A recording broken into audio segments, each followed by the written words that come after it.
ఒకానొక రోజున కుంతి భోజుడింటికి దుర్వాసో మహర్షి వచ్చారు. ఇప్పుడు కుంతి ఆ వచ్చినటువంటి దుర్వాసో మహర్షి యొక్క ఆతిథ్యాన్నంతటినీ కూడా జాగ్రత్తగా నిర్వహణ చేసింది.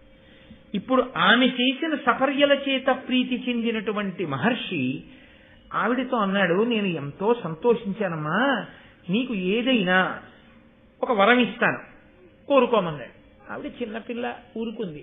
ఆయన అన్నాడు, నేనే నీకు కృప చేస్తున్నాను, ఒక మంత్రాన్ని ఉపదేశం చేస్తున్నాను, ఈ మంత్రోపదేశం పుచ్చుకో.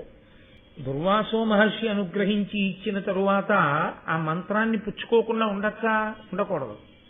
అందుకని ఆవిడ మంత్రం పుచ్చుకో. ఆయన అన్నాడు, నువ్వు ఎప్పుడైనా ఎవరి వంకైనా చూసి నువ్వు వారి పట్ల ప్రీతి చెందితే ఈ మంత్రంతో ఉపాసన చేస్తే ఎవరిని ఉపాసన చేశావో వాళ్ళు వచ్చి నీకు బిడ్డల్నిస్తారని.